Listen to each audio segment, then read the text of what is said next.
Warangal west నియోజకవర్గంలో 4వ డివిజన్లో జ్యోతిబాస్ నగర్ కాలనీ మరియు పెద్దమ్మగడ్డ అక్షర కాలనీ వీటన్నిటిలో రోడ్లు డ్రైనేజీలు శంకుస్థాపనలు చేసుకుంటూ కాల పరిమితి పెట్టి నెల రోజుల్లోపట కంప్లీట్ చేసే విధంగా ఏర్పాటు చేసుకోవడం జరిగింది.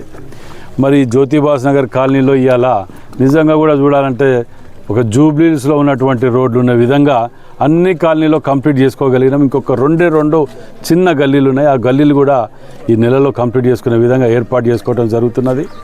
మరి ఎక్కడ కూడా ఏ సమస్య లేకుండా రోడ్లు డ్రైనేజీలు కరెంట్ ఎలక్ట్రిసిటీ సిస్టమ్ కానివ్వండి వాళ్ళకి ఎక్కడ కూడా ఏ ఇబ్బంది లేకుండా మరి ఇది ఒక అభివృద్ధిలో భాగం. ఇదొకటైతే వాళ్ళకు అందరికీ అందుబాటులో ఉండే విధంగా రేషన్ కార్డులే కానివ్వండి, పెన్షన్లే కానివ్వండి, సన్న బియ్యమే కానివ్వండి, ఫ్రీ కరెంటే కానివ్వండి, వీటన్నిటికి కూడా అధిక ప్రాధాన్యత ఎక్కువ స్లమ్స్ ఉన్నటువంటి పేదవాళ్ళు ఉన్నటువంటి దగ్గరనే అధిక ప్రాధాన్యత ఇచ్చి వారు ఎందుకంటే వారు ఓటు హక్కుని పూర్తి స్థాయిలో వినియోగించుకుంటున్నారు. వాళ్ళు అలాంటి వారిని ఎంకరేజ్ చేయటం, వారి యొక్క అభిప్రాయాన్ని నిర్భయంగా వ్యక్తపరిచే విధంగా ముందుకు రావటం, వారి అభివృద్ధిలో భాగస్వాములు అవుతున్నారు. కాబట్టి మరి కాలనీలో ఉన్నటువంటి పెద్దలు రాజు కానీ హన్మకొండ రాజు కానివ్వండి, డివిజన్ ప్రెసిడెంట్ శ్రీధర్ కానివ్వండి, డిన్నా గారు కానివ్వండి, ఈ కాలనీ వాసులు రాజు గారు కానివ్వండి, చాలామంది ఈ అభివృద్ధిలో సహకరిస్తూ ముందుకు తీసుకుపోతున్నటువంటి వారందరికీ కూడా